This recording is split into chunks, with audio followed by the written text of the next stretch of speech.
生来就与众不同，他灵魂燃烧如火焰熊熊，铸就了无与伦比的坚定。Yeah, yeah, alright。他从希望风雨之后见彩虹，在黑暗中等待黎明。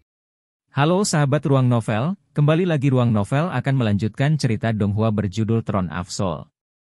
Sebelum kita lanjut, jangan lupa siapkan kopi dan cemilannya agar lebih nyaman mendengarkan alur cerita novel ini. Chapter 656. Hati Keabadian, I. Kesedihan di mata Elus berangsur-angsur berubah menjadi dingin. Kamu merasa bahwa pengkhianatan terhadap Fulo saja tidak cukup bagiku untuk mengkhianati keyakinan suciku? Kamu salah paham. Ini saja masih tidak cukup untuk menyebabkan perubahan ini dalam diriku. Tapi Long Haon, sebagai Scion of Light, Anda harus memahami bahwa Scion of Light adalah yang dipilih oleh Dewi Cahaya, dan tekad yang dia miliki seperti itu. Namun, yang mengkhianatiku bukanlah Putri Fulo saja, tapi seluruh dunia ini. Melalui Escape Scroll, saya melepaskan diri dari penyergapan mereka, dan hanya merasakan hawa dingin yang luar biasa memenuhi saya saat itu. Bagian indah dari hatiku menghilang dengan pengkhianatan Fulo. Tapi meski begitu, aku tidak bisa memaksa diriku untuk membencinya saat itu. Saya sangat mencintainya, dan ingin memikirkan bagian baiknya apapun yang terjadi. Penampilan terakhir pria berpakaian hitam itu membuatku menebak bahwa mungkin Fulo dipaksa melakukan itu, dan sama sekali tidak mau. Meskipun aku jelas menyadari bahwa, sebagai sang putri, hampir tidak mungkin ada orang yang bisa memaksanya, aku masih ingin mempertahankan cara berpikir ini. Saat itu, aku benar-benar terlalu bodoh. Tusukan Fulo diarahkan tepat ke dada kiriku, tapi dia tidak tahu bahwa tidak seperti orang biasa, jantungku terletak di sisi kanan. Meskipun belati beracunnya menyebabkan luka berat dalam diriku, luka ini tidak mematikan. Saya menahan rasa sakit dengan susah payah, menemukan pohon berlubang untuk mengobati luka saya. Mengandalkan obat-obatan yang saya dapatkan dalam petualangan saya mengeluarkan racun dari tubuh saya sebelum secara bertahap menghilangkan semua racun ini dengan menggunakan esensi cahaya murni saya. Proses ini menyakitkan dan panjang, tetapi saya tahu dengan sangat jelas bahwa bahkan jika saya ingin Fulo mengklarifikasi semua ini, saya harus terlebih dahulu menunggu tubuh saya pulih sepenuhnya untuk itu. Saya mendengar banyak brouhaha di luar pohon berlubang dalam prosesnya, seolah-olah pasukan besar dipindahkan. Tetapi pada saat itu, saya tidak mengharapkan alasan mengapa pasukan ini dikerahkan. Butuh waktu 2 bulan penuh agar luka saya sembuh, dan kultivasi saya pulih. Aku diam-diam keluar dari pohon berlubang untuk kembali ke Kekaisaran. Tapi sebelum sampai di gerbang kota, pemandangan yang menggelegar muncul di hadapanku. Pengumuman yang sangat jelas dari keluarga kerajaan ditampilkan tepat di dekat gerbang kota, di mana tertulis, Adipati Kekaisaran, Elus, yang menyerang Putri Fulo untuk mencuri teknik bela diri yang kuat, menyambarnya dan membuatnya bertahan. Luka berat, dicari karena kejahatan pengkhianatan. Seluruh keluarga mereka akan dirampas dari wilayah mereka, dan mendapatkan hukuman mati. Setiap orang biasa yang melaporkan jejak penjahat akan mendapatkan hadiah 10.000 koin emas.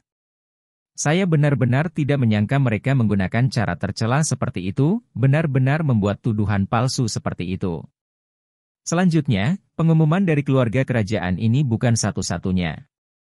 Ada juga pengumuman dari Gereja Agung dengan isi yang sama, menunjukku sebagai bidat yang dirusak oleh kegelapan. Pada saat itu, saya mengambil setengah jam penuh untuk secara bertahap kembali ke akal sehat saya.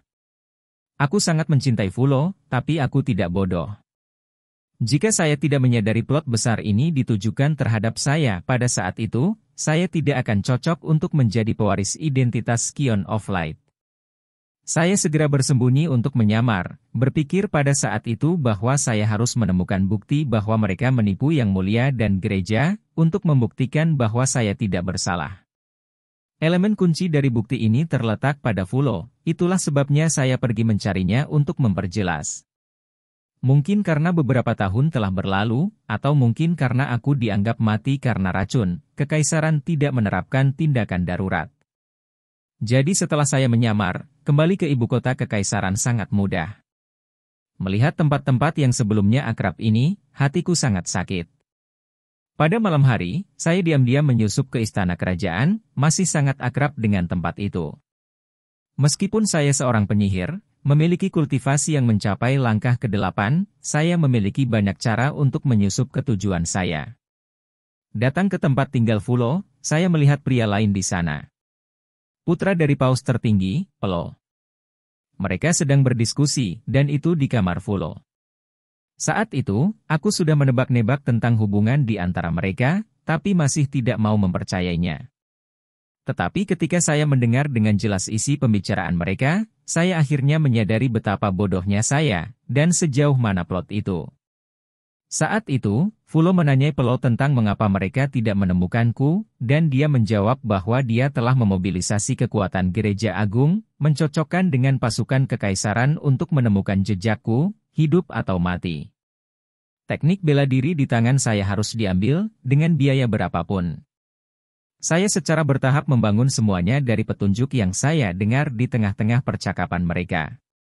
Ternyata sejak saya keluar selama beberapa tahun, Pelo sudah melakukan perjalanan ke Akademi Kekaisaran, dengan 2 tujuan dalam pikiran.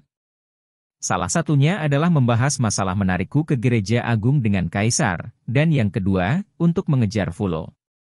Awalnya, Yang Mulia tidak tertarik untuk membujuk saya untuk bergabung dengan Gereja Agung. Tapi Pelo bersikeras, menggunakan cara yang tak terhitung jumlahnya untuk merayu Fulo. Meski begitu, Fulo menjadi sangat materialistis, karena kecepatannya yang luar biasa dan daya tarik dari berbagai teknik bela diri dan pil yang dimiliki Gereja Agung, dia akhirnya menyerah pada pelanggaran terus-menerusnya. Pro mengatakan kepadanya bahwa Scion of Light akan menjadi ancaman bagi Gereja Agung, maka gereja harus benar-benar menyingkirkan saya, untuk memastikan aturan abadi mereka pada saat dia akan menjadi paus dan Fulo akan menjadi permaisurinya. Awalnya, Fulo masih memiliki beberapa kekhawatiran, tetapi Pelo menyatakan kepada Yang Mulia kehendak Gereja Agung untuk mendukung kerajaan mereka dalam menaklukkan kerajaan lain dan dalam menyatukan benua. Lebih-lebih lagi, dia berjanji pada Fulo untuk memberinya semua teknik bela diri dari saya untuk dipelajarinya. Baik keluarga kerajaan maupun Fulo akhirnya terjerat oleh keuntungan seperti itu, sedangkan saya menjadi korban untuk semua keuntungan yang akan didapat. Ini seharusnya menjadi rencana yang sempurna, dengan mengambil keuntungan dari perjalanan yang saya ambil dengan Fulo untuk menyergap saya. Mereka ingin menguras kekuatan saya, dan kemudian dalam perjalanan kembali, Fulo akan memanfaatkan penjagaan saya yang lebih rendah dan kelelahan untuk bergerak terhadap saya, sehingga hampir tidak mungkin bagi saya untuk melarikan diri. Pada saat itu, mereka hanya perlu membunuhku dan melaporkanku sebagai pengkhianat kekaisaran dan gereja, sehingga meskipun reputasiku sebagai kebanggaan kekaisaran, kebenaran di balik konspirasi ini akan dengan cepat tenggelam. Saya sangat membenci mereka, saya tidak pernah berharap tanah air saya, kekasih saya, dan keyakinan saya untuk benar-benar mengkhianati saya bersama. Saat itu, otakku blank, dan saat Fulo dan Pro sedang bermesraan, tiba-tiba aku bergegas masuk dan melancarkan serangan fatal terhadap mereka. Penampilan saya terlalu mendadak bagi mereka. Meskipun mereka adalah figur teratas dari generasi muda, ada celah yang signifikan dalam kekuatan kami, dan ini adalah situasi penyergapan. Saya dengan sangat cepat mengambil keuntungan, melukai Pelo dengan serius sambil menekan Fulo dengan serangan saya. Meskipun sejumlah besar pembangkit tenaga listrik dari istana segera berkumpul sebagai hasilnya, mereka tidak berani bertindak gegabah karena saya menyandera Fulo dan Pelo saat itu. Lalu saya bertanya kepada Fulo, mengapa kamu harus melakukan ini padaku?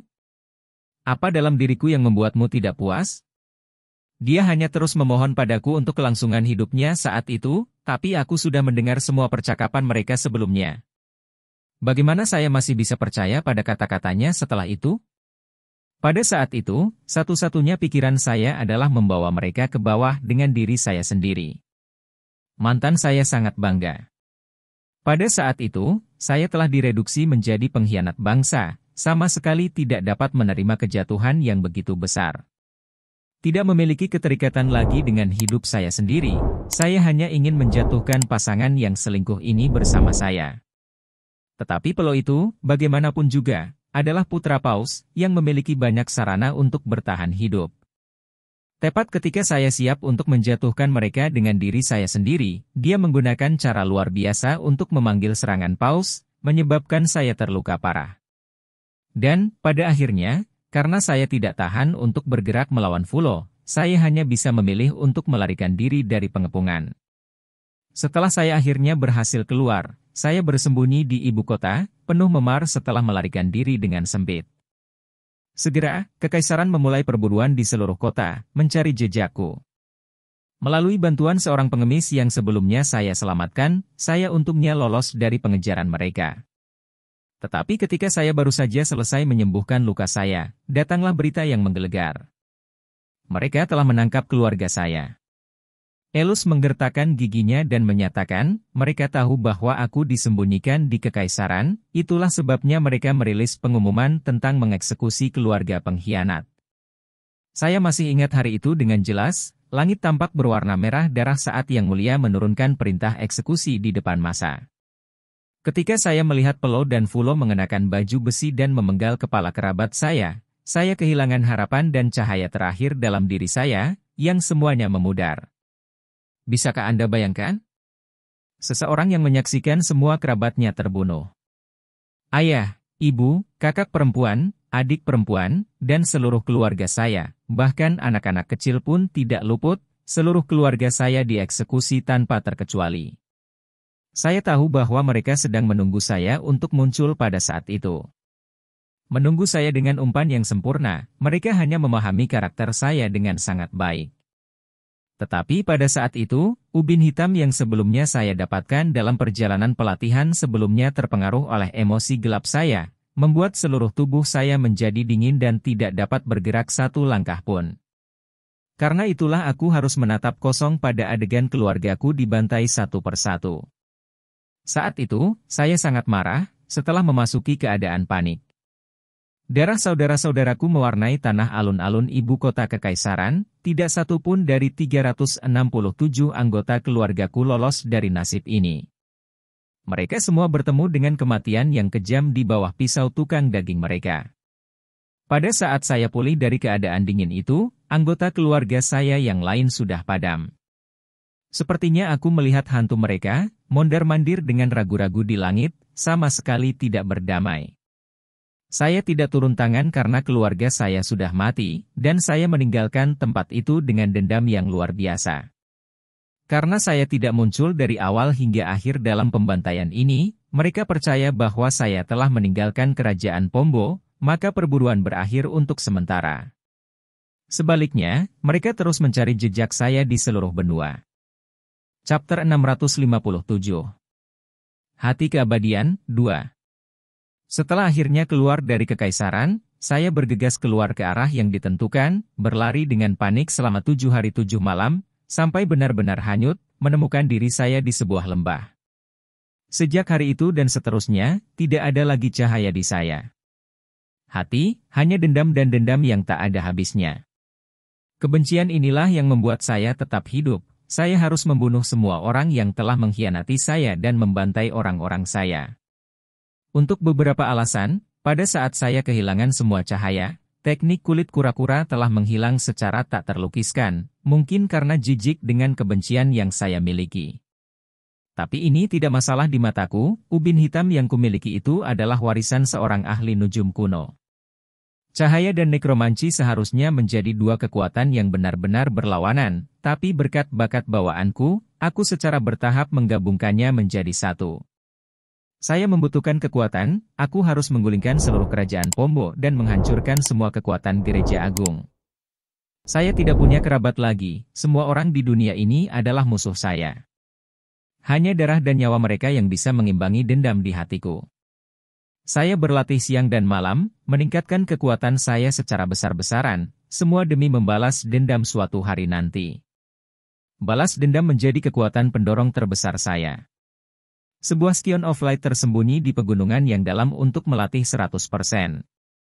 Bisakah Anda bayangkan betapa menakutannya itu?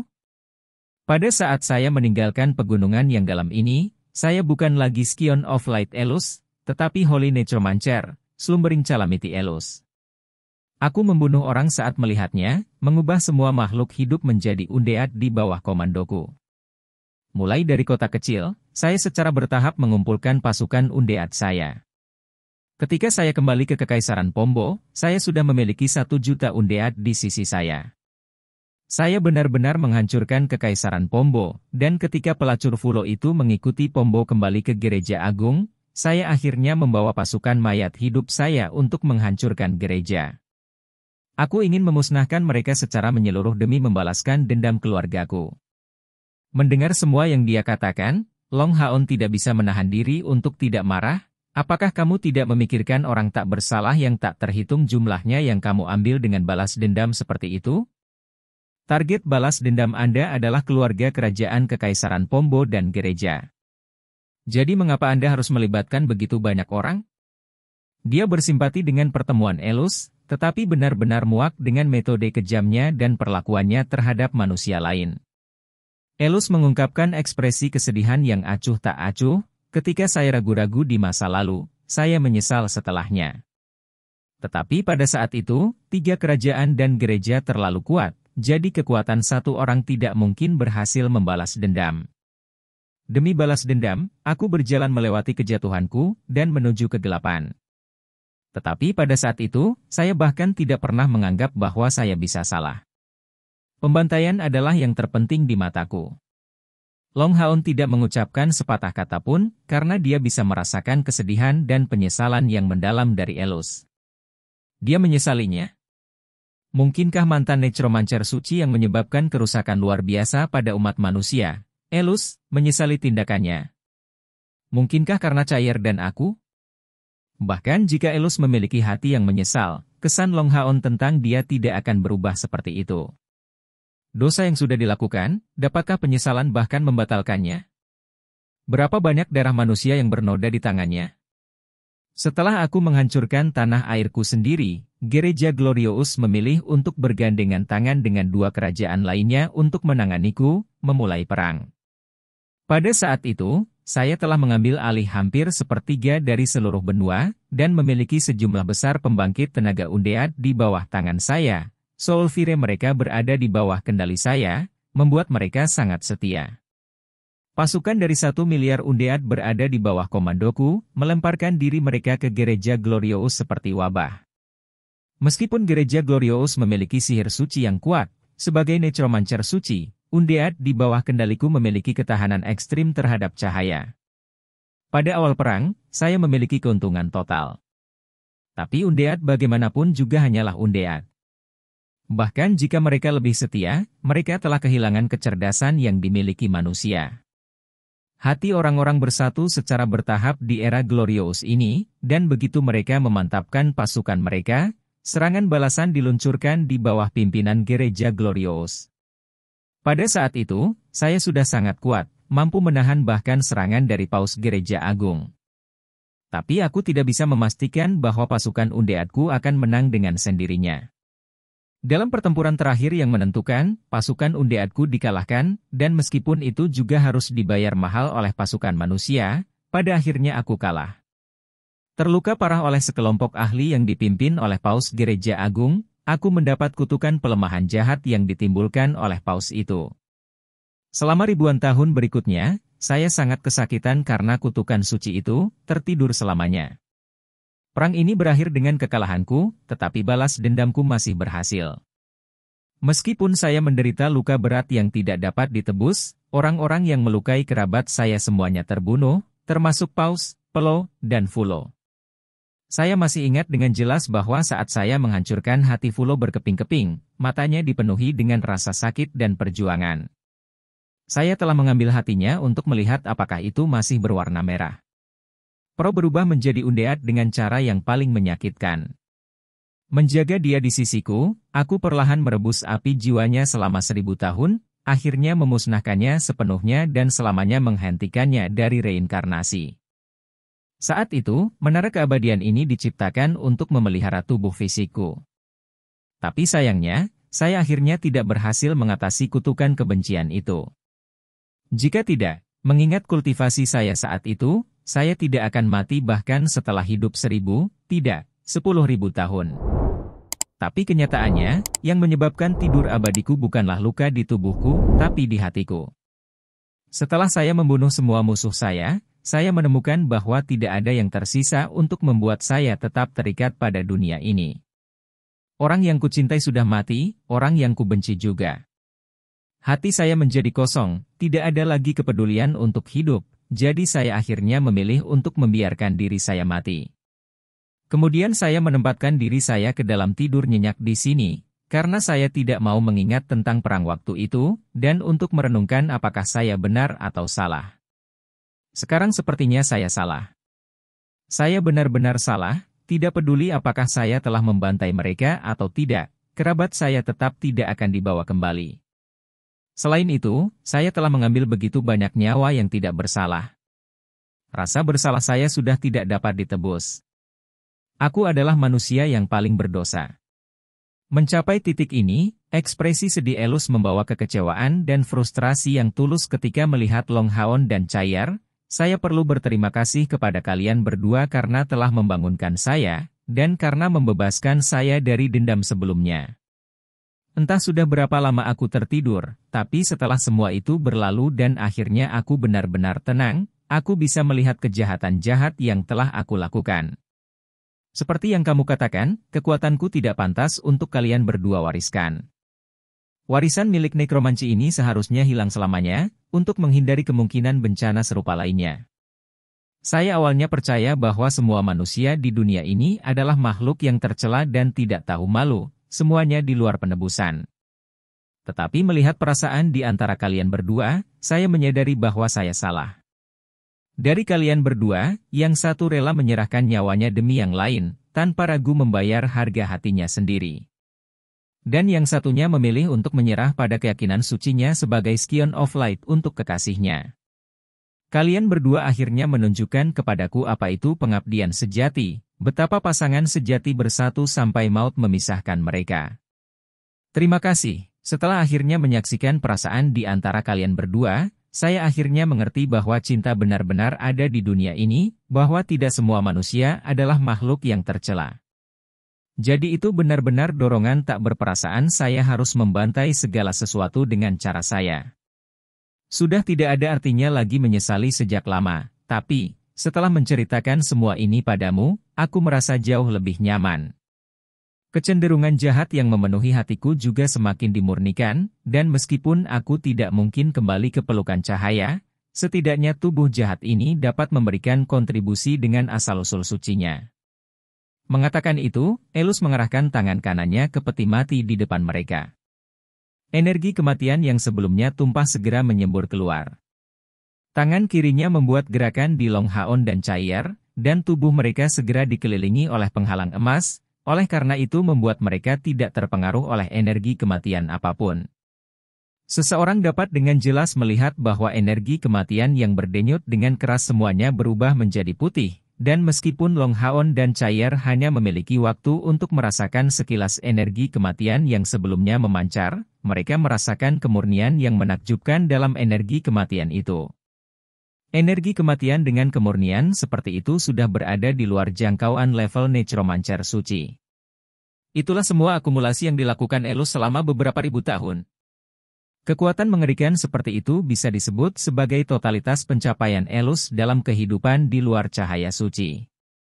Aliran udara putih berkumpul saat Elus perlahan mengangkat tangannya, menyebabkan garis cahaya putih berputar di sekitar lengan kanannya. Saat ujung jarinya semakin berkilau, kilau yang menyilaukan itu mengubah seluruh lantai 7 menara keabadian menjadi putih seluruhnya. Elus menyatakan dengan tenang, Chai'er, kamu telah melalui siksaan yang hebat, dan ketika kamu akhirnya berjalan melewati jalan terakhir, aku telah memutuskan untuk membawamu sebagai pewarisku. Anda tentu telah memurnikan hati dan jiwa saya, membuat saya menyadari betapa kotornya warisan saya ini. Oleh karena itu saya ingin menawarkan kepada Anda sesuatu yang tidak terkait dengan ilmu nujum suci. Dalam beberapa tahun terakhir saya tidur, saya telah memadatkan jenis energi kematian yang paling murni. Karena Anda memiliki tubuh samsara, Anda secara bawaan memiliki kekuatan pemurnian. Energi kematianku ini akan membuat sinergi sempurna denganmu. Meskipun saya tidak dapat menawarkan kekuatan saya untuk Anda warisi, Anda dapat memperlakukan ini sebagai hadiah untuk Anda. Tidak perlu mempertimbangkan untuk menolaknya, atau bahkan mencoba. Apa yang saya, Elus, putuskan pasti akan terjadi. Kecuali jika Anda ingin meninggalkan Long Haon untuk bunuh diri. Cahaya putih di sekitarnya berangsur-angsur menghilang, dan manik-manik transparan berwarna putih seukuran buah persik muncul di depan Elus. Chapter 658. Hati Keabadian, 3. Dalam sekejap cahaya, mutiara putih ini diam-diam terbang di depan Chair, tengkorak emas, Eternal Melody, melayang kembali sebagai reaksi. Namun dalam proses ini, Eternal Melody berubah secara bertahap, bergerak berirama seperti cairan. The Eternal Melody berubah dalam proses, untuk akhirnya berubah menjadi penampilan potret Long Haon, mengambang di depan Chair. Energi kematian putih terintegrasi dengan mutiara, dan segera, melodi abadi emas berkedip-kedip putih. Tidak hanya tidak ada energi kematian di dalam yang bisa dirasakan, tetapi sebaliknya, itu penuh dengan bau suci. Menggantung di leher Chair, Eternal Melody yang baru menempel di dadanya, dan seperti sebelumnya, tertanam di dadanya dalam kilatan cahaya putih. Chair hanya merasakan kekuatan menyegarkan menyebar dari Eternal Melody, memasuki tubuhnya dan menyatu dengan energi spiritualnya. Tanpa perlu dia melakukan apapun, energi spiritualnya naik perlahan. Elus memiliki energi kematiannya yang tersimpan di dalam Eternal Melody, tetapi tidak secara langsung memberikannya untuk diserap karena takut akan jumlahnya yang berlebihan, yang Chair akan segera temukan tak tertahankan. Melihat ekspresi terkejut Chair, Elus memiliki senyum tipis di wajahnya, tidak perlu berterima kasih padaku. Ini adalah hadiah pertama yang saya tawarkan kepada Anda. Adapun hadiah kedua akan diberikan kemudian. Tenang, karena saya telah menawarkan hadiah ini kepada Anda, saya secara alami akan membantu Anda dua kekasih untuk bersama. Jika tidak, bahkan hadiah terbesar tidak akan cukup untuk menyenangkan Anda tanpa dia di sisi Anda. Mendengar kata-katanya, wajah Long Haon dan Chair tidak bisa membantu tetapi menampilkan ekspresi kejutan yang menyenangkan. Meskipun Long Haon sangat membenci Elus, dia sangat membenci perpisahan. Bahkan jika semua alasan lainnya harus dikesampingkan, hanya demi Chair, dia benar-benar tidak mau mati seperti itu. Tangan kanan Elus sekali lagi menunjuk ke peti mati di depannya, dan kali ini, apa yang keluar dari sana adalah cahaya terang dari kemurnian yang tak tertandingi. Ketika gelembung itu keluar dari peti mati, Elus segera mendapatkan tampilan ilusi, seolah-olah jiwanya menahan serangan hebat. Dibandingkan dengan energi kematian yang dikumpulkan sebelumnya, pancaran emas yang dibebaskan Elus kali ini menjadi jauh lebih lambat, wajahnya terlihat jauh lebih muram dari sebelumnya, sedemikian rupa sehingga agak aneh. Meskipun penghalang emas itu ada di sana, Long Haon bisa dengan jelas merasakan esensi cahaya dari kemurnian yang besar. Apakah yang keluar adalah kekuatan suci yang dia simpan dalam dirinya selama beberapa ribu tahun? Long Haon menatap Elus dengan kaget, meskipun dia membenci Elus atas perbuatannya sebelumnya. Namun, dia sangat mengaguminya atas pencapaiannya dalam kultivasi. Hanya dengan mengandalkan kekuatan jiwanya, dia sebenarnya bisa mengeluarkan kekuatan dari tubuh itu. Ini menunjukkan betapa hebatnya persepsinya tentang kekuatan cahaya. Bertanya pada dirinya sendiri, Long Haon mencapai kesimpulan bahwa celah yang memisahkan dirinya dari Elus masih sangat lebar. Dari semua pembangkit tenaga listrik yang pernah dia temui, yang terkuat tidak diragukan lagi adalah Demon God Emperor Feng Xiu dan Holy Necromancer Elus ini. Yang pertama mungkin lebih kuat dalam energi spiritual total, tetapi mengingat kendali atas cahaya yang dimiliki Elus dalam bentuk jiwanya, Long Haon memutuskan bahwa bahkan Feng Xiu jelas bukan lawan bagi Elus. Cahaya diekstraksi selama 1 jam penuh, sebelum berakhir secara bertahap. Long Haon dan Chair mengerti bahwa apa yang sekarang dilakukan Elus sangat berkaitan dengan kebangkitan Long Haon. Hanya saja, mereka tidak mengerti dengan metode mana ahli nujum yang paling kuat sebelumnya mencoba untuk memulihkan hati Long Haon yang hilang. Peti mati itu tidak lagi mengeluarkan cahaya terang, dan wajah Elus menjadi lebih fokus dari sebelumnya. Tangan kirinya ditekan ringan ke dahinya, dan kemudian, sinar cahaya dengan ekor cahaya keluar dari tengah-tengah jiwanya. Gerakannya lambat, dan ekspresi wajahnya mulai berubah, karena dia tampaknya sangat kesakitan. Tapi, kedua tangannya sangat stabil, mempertahankan gerakan yang sama. Perlahan-lahan, titik cahaya itu ditarik keluar sepenuhnya dari jiwanya. Ketika dia selesai, tubuh jiwanya yang semula sangat jasmani segera menjadi transparan, jauh lebih lemah dari sebelumnya. Kedua tangan Elus memulai gerakan yang sama. Dari tangannya, titik-titik cahaya berkumpul menjadi bola besar, dan tangannya mulai menelusuri simbol yang rumit. Setiap gerakan muncul dengan sangat cepat. Simbol-simbol rumit ini dengan cepat bergabung dengan massa emas di depannya yang berfluktuasi terus-menerus di depan simbol-simbol kompleks ini, dan bahkan bergetar. Saat satu demi satu simbol selesai, tubuh jiwa Elus menjadi semakin transparan, dan yang terakhir, dia tidak bisa menahan diri untuk tidak membuka mulutnya lebar-lebar, bernapas sambil melihat ke bawah ke arah peti mati. Segera, energi abu-abu kehitaman meledak dari peti mati, membuat tubuh jiwanya mendapatkan kembali substansi setelah kontak. Hanya saja, warna abu-abu kehitaman itu tampak penuh dengan kejahatan dan kedengkian, tidak sesuai dengan warna emas di depannya. Bang, bang, bang, bang. Adegan fantastis menyusul. Ketika Elus mengulurkan tangannya, menghadap benda emas kental ke arah Long Haon, itu membuat suara yang mirip dengan detak jantung, dan melayang perlahan ke arah Haon. Ini adalah hati yang telah kubangun kembali untukmu. Daging Anda akan dapat memperoleh kembali fungsinya dan mengasimilasi kekuatannya.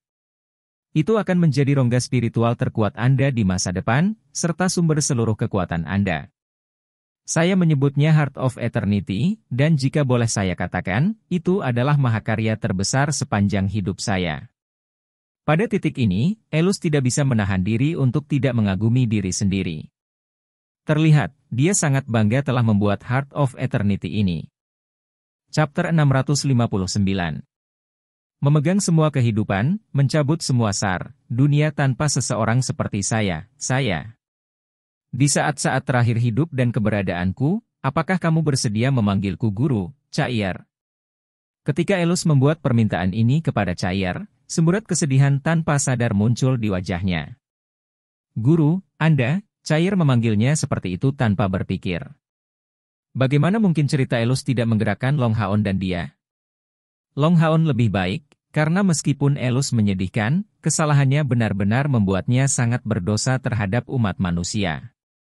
Meskipun Long Haon juga bersimpati padanya, dia sama sekali tidak akan memaafkan dosa-dosanya terhadap kemanusiaan. Tapi Cair, bagaimanapun juga, adalah seorang gadis yang juga mengalami pengalaman menyakitkan selama masa mudanya.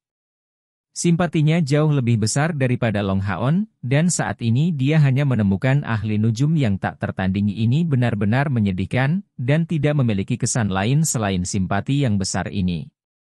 Hebat, mendengar Cair memanggilnya guru, perasaan Elus sangat tergugah. Anak yang baik. Saya tidak bertindak sebagaimana mestinya sebagai guru Anda. Tetapi mendengar Anda memanggil saya seperti itu, hati saya akhirnya menemukan kenyamanan. Saya, Elus, melakukan banyak perbuatan buruk dalam hidup ini. Tetapi pada akhirnya, saya merasa terhormat memiliki murid seperti Anda. Merasa lega, guru Anda meninggalkan Anda hadiah besar. Setelah Anda kembali ke dunia manusia, tidak akan ada yang bisa menggertak Anda. Jadi bagaimana jika Long Haon adalah Scion of Light? Murid dari Elus yang agung sama sekali tidak lebih rendah. Pada titik ini, kebanggaan yang dimiliki Elus sebagai Holy Necromancer dan Slumbering Calamity tampaknya muncul kembali secara bersamaan. Mengangkat tangan kanannya, dia mengangkatnya ke arah Cair, segera menyerap sabit dewa kematian di tangannya. Itu adalah hal yang cukup aneh, tetapi sabit dewa kematian yang kuat yang merupakan musuh alami semua undead terbungkus dalam kekuatan abu-abu hitam di tangan Elus, membuat kekuatan pemurniannya kehilangan semua efeknya.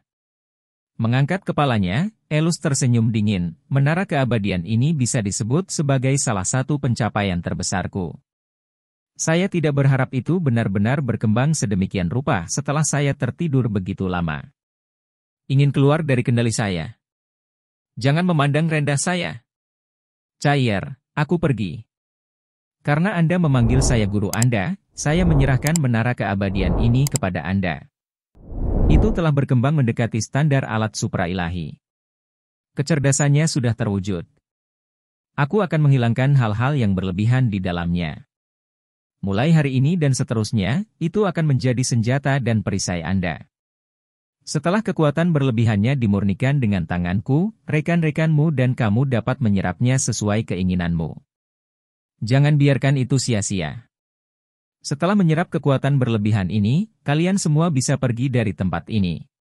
Di tengah pidatonya, menara keabadian tiba-tiba bergetar hebat, fluktuasi besar energi spiritual meledak dari segala arah, seolah berjuang untuk tetap hidup.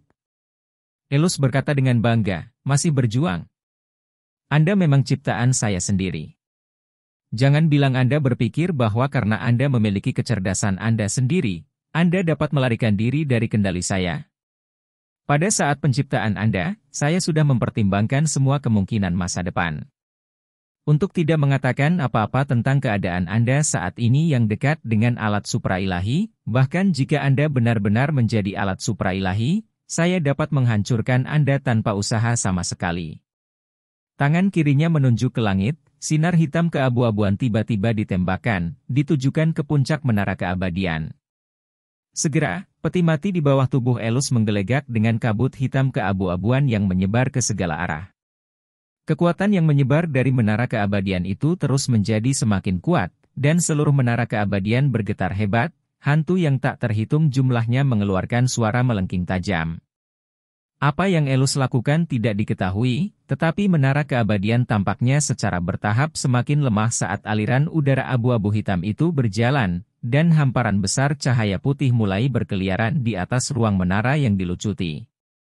Segera, aliran udara hitam kelabu yang ada mulai melakukan perjalanan dari segala arah untuk bertemu ke arah Elus, dan masuk ke dalam jiwanya. Hanya dalam beberapa saat, jiwa Elus menjadi hitam pekat seperti tinta. Strip intelijen, strip daya. Pemurnian. Suara Elus yang tak tertandingi menyebar ke setiap lantai menara keabadian. Hantu yang tak terhitung jumlahnya larut di tengah jeritan teror. Kekuatan jiwa paling murni berkumpul di samping fluktuasi unsur yang dilucuti itu, dan kekuatan pengupasan yang mengerikan sepenuhnya menghilangkan fluktuasi unsur ini dari segala sesuatu selain energi murni. Saat aliran udara hitam keabu-abuan menjadi semakin kuat, lingkaran cahaya hitam kelabu muncul di seluruh tubuh Elus, dan menara keabadian berangsur-angsur berubah menjadi warna putih bersih yang tidak ternoda oleh setitik debu pun, tanpa aliran apapun. Goncangan yang intens secara bertahap berubah menjadi goncangan yang lebih ringan sebelum semua gerakan berhenti, dan semuanya tampak kembali tenang. Sejumlah besar titik cahaya putih yang mengandung fluktuasi energi spiritual perlahan bergerak berirama di udara. Cair jelas merasakan perubahan menara keabadian, menenangkan diri dalam kemurnian. Tampaknya semua hal negatif, termasuk emosi, menghilang karena pengupasan Elus. Selanjutnya, koneksi aneh tercipta dengan sendirinya di dalam hatinya, memperkuat hubungan antara potret Long Haon berbentuk melodi abadi dan menara keabadian. Aku tahu bahwa kamu pasti membenciku, dan membenci kekuatanku. Meskipun kamu tidak dapat menolak hadiahku ini karena kamu ingin hidup bersama dengan cair, kamu merasa enggan karena kamu percaya bahwa hati sucimu pasti akan terpengaruh oleh hadiah ini, kan? Long Haon tidak menggumamkan sepatah kata pun, diam-diam menyetujui pernyataan Elus. Memang, demi hidup, dia bisa menerima segalanya di depan matanya, bahkan jika itu berarti bertentangan dengan kepercayaan sucinya tanpa ragu. Demi cair, dia bersedia untuk melepaskan semua yang dia miliki, tapi dia tahu bahwa benar-benar menerima kekuatan Elus, bahkan jika itu hanya kekuatan yang diekstraksi dari tubuhnya, pasti akan menghambat masa depan Long Haon, dan sangat mempengaruhi kultivasinya di masa depan. Elus menyatakan dengan tenang, benar, karena masalah ini, saya harus menjelaskan beberapa hal kepada Anda sebelum Anda menerima Heart of Eternity. Kamu bisa membenciku dan menolak segalanya milikku, tapi kamu tidak bisa menolak cahaya. Anda adalah Scion of Light, kepada siapa kekuatan cahaya lebih pas daripada orang lain. Anda melihat apa yang baru saja saya lakukan, saya memberi cair energi kematian paling murni yang telah saya kondensasi selama ribuan tahun, yang merupakan bagian yang sangat kecil dari kekuatan asli saya. Tapi itu berlaku dalam kemurniannya, karena tidak mengandung keberadaan berlebihan lainnya, membuatnya hanya menguntungkan Cair, dan tidak akan meninggalkan merek apapun yang khusus untuk saya. Aku melakukan hal yang sama saat memadatkan Heart of Eternity ini untukmu. Saya mengekstrak semua esensi cahaya untuk mengubahnya menjadi kekuatan suci dari jenis yang paling murni. Tahukah Anda apa yang telah saya kupas dan kupas dari jiwa saya? Ini adalah merek saya sebagai mantan Scion of Light. Dengan kata lain, saya tidak memberi Anda kekuatan saya, tetapi kekuatan Scion of Light sebelumnya. Anda mungkin memahaminya sebagai menerima cahaya suci dan daging dari jenis yang paling murni dari sebelum saya menjadi rusak. Seperti yang telah Anda lihat, setelah kedua kekuatan ini dilucuti dari saya, yang tersisa hanyalah kekuatan kematian, serta semua energi negatif. Ini semua diklasifikasikan sebagai korupsi saya serta korupsi ringan. Semua kesalahan itu milikku dan bukan milik cahaya. Pergilah sekarang, kamu adalah tuan rumah yang paling cocok untuk Heart of Eternity-ku. Sambil mengatakan itu, mata Elus bersinar dalam cahaya saat bola cahaya itu tiba-tiba menembus ruang di tengah hati Haon. Dia merasakan gelombang panas yang tak tertandingi menjalar ke seluruh anggota tubuhnya dan menyebabkan dia tanpa sadar duduk bersila di tanah. Seluruh tubuhnya berubah menjadi emas, dan dia bahkan kehilangan kemampuan untuk berpikir. Menempatkan tatapan bersemangatnya ke Long Haon, Elus menatapnya selama 10 menit sebelum secara bertahap mengendurkan napasnya. Dengan sedikit senyum di wajahnya, dia menyatakan, "Aku masihlah necromancer suci," slumbering calamity Elus. Tidak ada seorang pun di dunia ini yang lebih berpengetahuan dari saya tentang kematian dan kehidupan. Hati keabadian saya sukses, dan dalam beberapa hal, masa lalu saya sebelum korupsi akan terus hidup di dalam Long Haon. Mungkin ini adalah pilihan terbaik yang bisa saya lakukan. Saya akan menjadi bagian kecil dari semua kontribusi masa depan yang akan dia buat untuk kemanusiaan di masa depan. Saya berharap ini akan menjadi sedikit penebusan untuk semua dosa saya sebelumnya. Cair, apakah Anda puas dengan cara saya menangani sesuatu? Elus mengalihkan pandangannya ke arah Cair setelah memastikan bahwa Long Haon dengan benar mulai mengintegrasikan Heart of Eternity. Cair membungkuk padanya, "Terima kasih banyak untuk semuanya, senior." Dia tidak sama dengan Long Haon, karena dia tidak memiliki kecenderungan yang baik.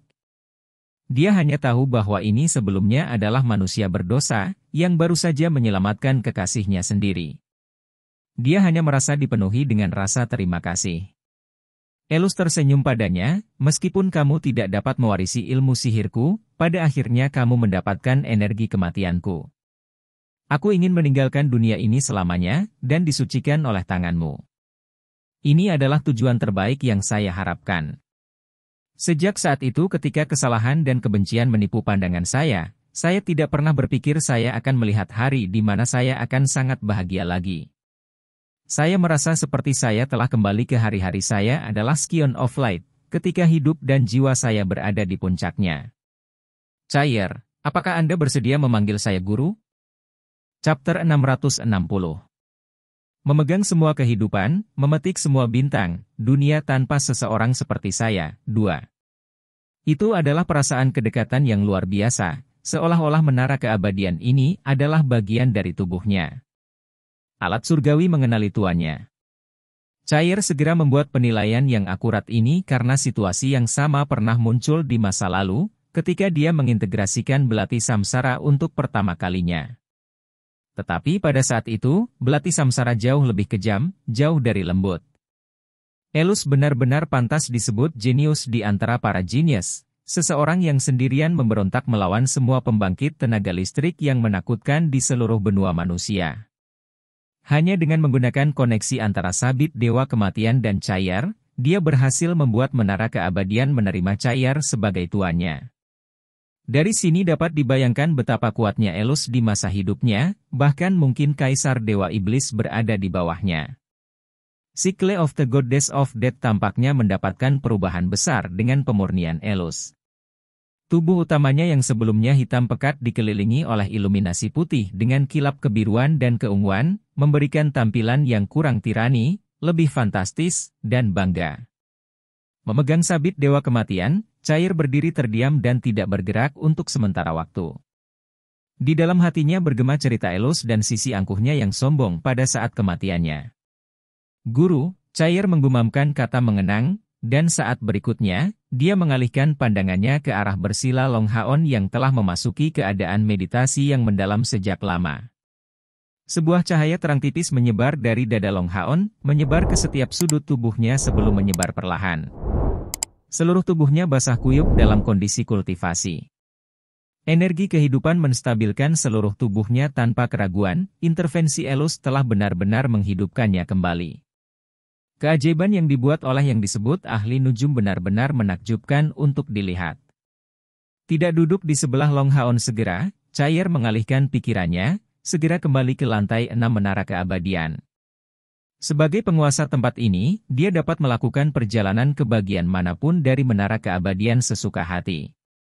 Terkejut tanpa akhir oleh perubahan di sekitarnya, semua orang dari Bright Glimmer of Hope hampir tidak bisa menunggu. Cahaya putih adalah energi murni, tapi ini adalah menara keabadian. Tanpa tahu persis apa yang ada di depan mereka, mereka tidak berani mengambil risiko untuk menyerapnya. Selain itu, yang paling penting di mata mereka adalah keselamatan Long Haon dan Chair. Tanpa kepastian hidup atau mati mereka, bagaimana mereka bisa berkultivasi dengan hati yang damai? Chair muncul tiba-tiba, kejutan yang menyenangkan yang menyebabkan sorak-sorai semua orang. Wang Yuanyuan adalah orang pertama yang bergegas ke dia, segera memeluknya, dan yang lainnya berkumpul, dengan Chen Ying'er juga memegang Chair sambil menangis dengan sangat keras dan getir. Adegan pendakian Chair melalui tangga ke langit telah meninggalkan mereka dengan trauma yang sangat dalam, melampaui emosi sederhana. Mereka tidak akan pernah melupakan adegan darahnya berjatuhan sepanjang perjalanan ke langit ini, untuk tidak mengatakan apa-apa tentang rok panjang Chair yang sepenuhnya basah oleh darah. Dipegang oleh Wang Yuanyuan dan Chen Ying'er, dan merasakan tatapan hangat dari rekan-rekannya, Chair telah kehilangan rasa dingin aslinya dan berkata dengan suara dingin, "Saya baik-baik saja. Maaf, saya membuat semua orang khawatir." Lin Xin bertanya dengan penuh semangat, "Bagaimana dengan Kapten?" Mereka semua memperhatikan bahwa Long Haon tidak di punggungnya lagi. Chair menjawab sambil tersenyum, "Dia baik-baik saja." Kata-kata ini membuat semua orang terlihat kosong selama beberapa detik, sebelum sorak-sorai memenuhi lantai 6 menara keabadian dengan segera. Mereka mengharapkan Long Haon aman ketika mereka melihat Chair kembali, jika tidak mungkin dia terlihat begitu santai, lebih jauh lagi, dia tidak membawa kembali mayat Long Haon. Namun, mendengar secara pribadi dari mulutnya bahwa Long Haon sudah aman, perasaan tertekan mereka menyembur keluar seperti gunung berapi yang mengerikan. Kelompok manusia dari generasi muda ini semuanya memiliki bakat yang membanggakan, tetapi mereka sekarang terlihat berseri-seri dalam kegembiraan. Kapten mereka benar-benar secara ajaib dibangkitkan, memberikan jiwa baru pada Bright Glimmer of Hope mereka. Pilar moral dan saudara terbaik mereka telah kembali. Air mata Chair mengalir di luar kendalinya, terima kasih semuanya. Memiliki saudara dan saudari seperti itu adalah kebahagiaan terbesar yang bisa saya dan Haon miliki.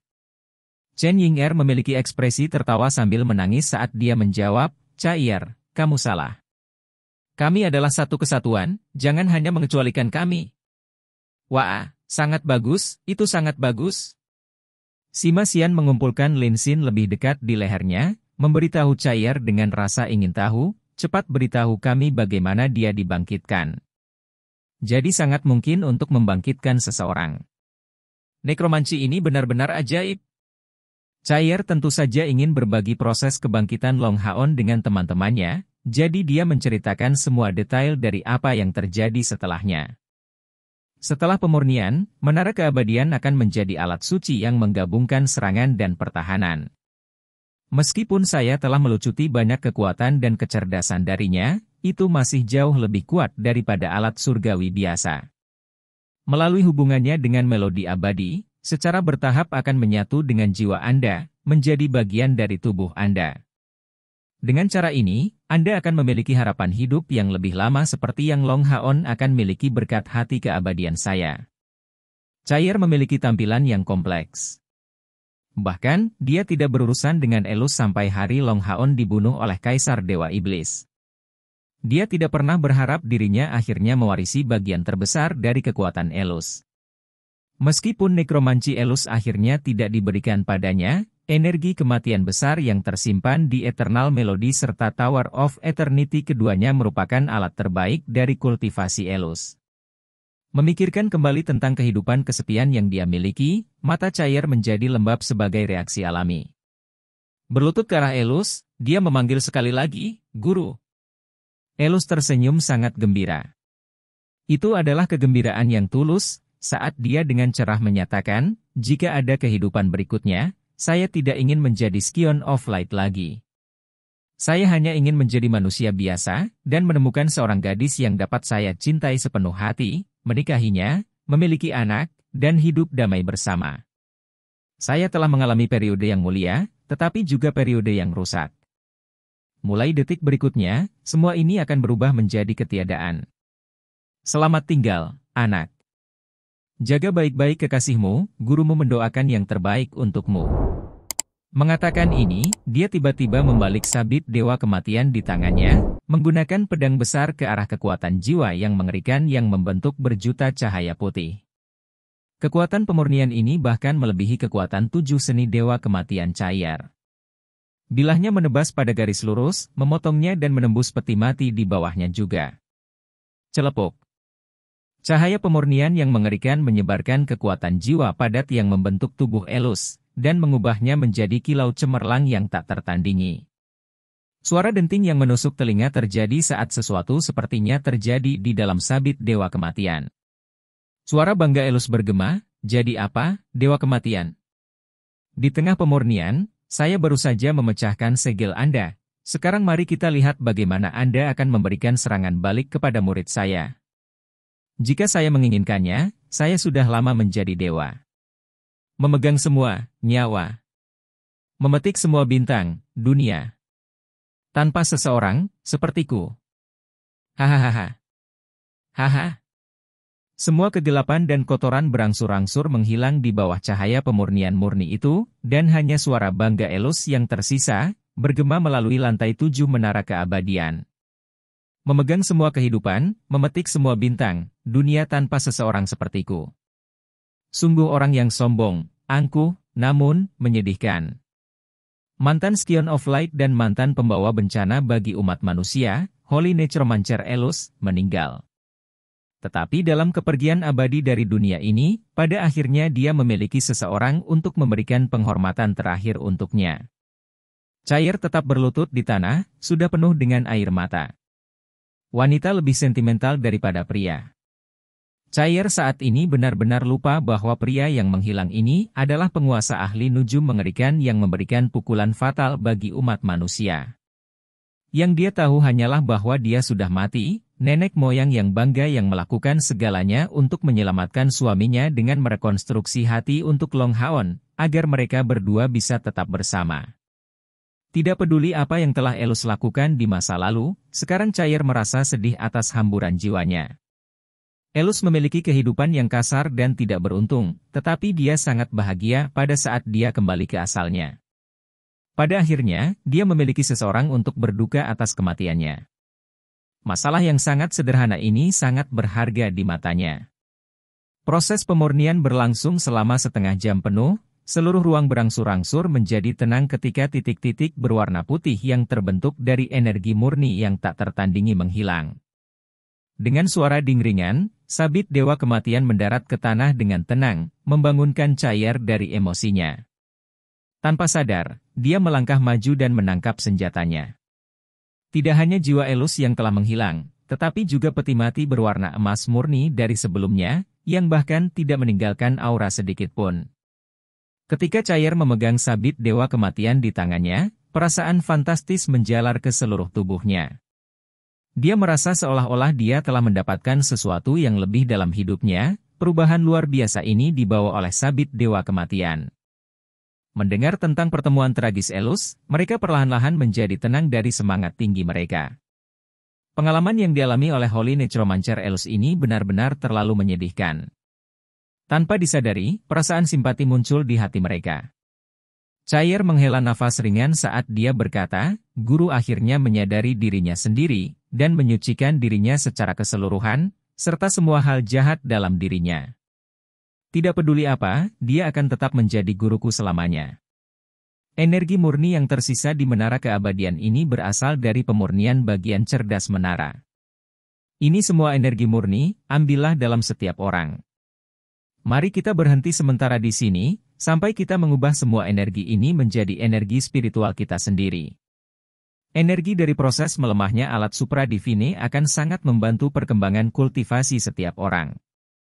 Serangan mendadak terhadap Star Demon God di Modu telah gagal, dan terlebih lagi hampir menyebabkan mereka kehilangan kapten mereka. Dengan datang ke sini, mereka mengalami banyak tantangan untuk akhirnya berhasil membangkitkan Long Haon, dan pada akhirnya, kesempatan untuk maju telah datang. Cair melambaikan tangan yang berkedip dalam cahaya putih, dan saat berikutnya, seluruh kelompok muncul kembali di lantai 7 menara keabadian, yang merupakan intinya.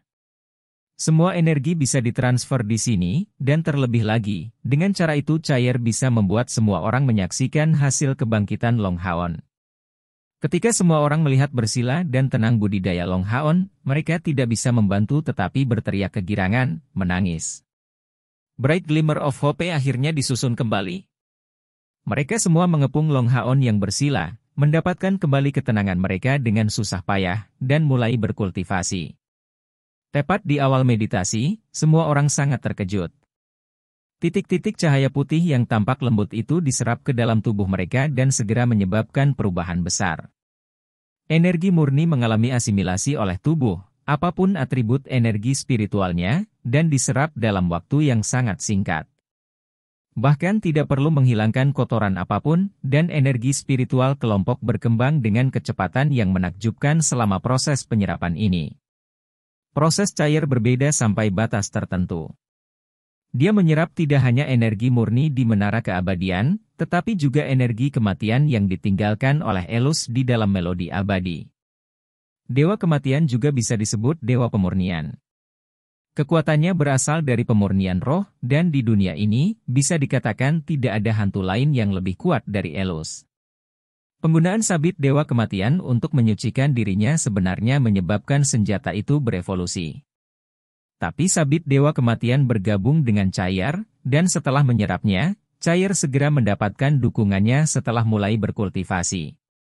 Sebuah kekuatan pemurnian besar-besaran bergegas maju di Cair, menyatu menjadi energi spiritualnya dan menyerap energi kematian di dalam melodi abadi serta energi murni dari menara keabadian. Hanya dalam sepersekian detik, energi spiritual internal Cair dipromosikan ke puncak langkah ketujuh. Pengalaman Cair sudah berlimpah, dan akumulasinya cukup sejak lama. Dia tidak perlu melakukan apapun agar rongga spiritual muncul di lengan dan pahanya setelah 3 tungku spiritual di dada, dahi, dan perutnya terisi penuh. Naik, membuat rongga spiritualnya langsung naik ke angka 7. Energi spiritual besar yang belum dia serap berbondong-bondong masuk dengan kecepatan yang mencengangkan, mengisi 2 rongga spiritual barunya. Saat itu dan seterusnya, Cair secara resmi naik ke langkah ke-8. Meskipun kecepatan kemajuan yang lain tidak secepat Cair, itu cukup mencengangkan dibandingkan dengan kecepatan dalam keadaan biasa. Setiap kali energi spiritual dioperasikan, ia bangkit dengan sendirinya. Ini benar-benar membuat mereka sangat bersemangat. Semua orang tahu bahwa ini bisa menjadi kesempatan seumur hidup mereka, dan secara alami mengerahkan seluruh energi mereka ke dalamnya. Terutama Duan Yi dan Yang Wenshao, yang sangat menyadari celah yang memisahkan sisa cahaya harapan dari mereka, pergi berkultivasi dengan sekuat tenaga. Dalam sekejap, menara keabadian menjadi benar-benar tenang. Tepat karena ketenangan ini, semua orang fokus sepenuhnya pada kultivasi, dan tidak ada yang memperhatikan perubahan fantastis yang sedang berlangsung di Long Haon. The Heart of Eternity memasuki tubuhnya, mengambil tempat hati Long Haon, dan esensi cahaya besar lembut memasuki hatinya dan menjalani proses pengumpulan. Ketika hati Long Haon dihancurkan oleh Kaisar Dewa Iblis, rongga spiritual inti di dadanya benar-benar hancur berkeping-keping. Saat ini, bahkan jika dia hidup kembali, semua kultivasinya dapat dikatakan perlu dimulai kembali. Setelah Heart of Eternity dituangkan, itu segera menjadi titik penghubung antara semua rongga spiritual lainnya. Esensi cahaya besar menyebar di luar sangat cepat terkait dengan rongga spiritual lainnya, dan ketika mereka semua terhubung, esensi cahaya mengalir lancar melalui tubuh Long Haon, memulihkan budidaya aslinya.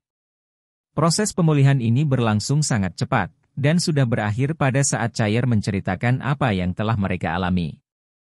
Ketika energi spiritual Long Haon itu kembali ke tingkat langkah ke-8, perubahan yang hebat mulai terjadi di tubuhnya.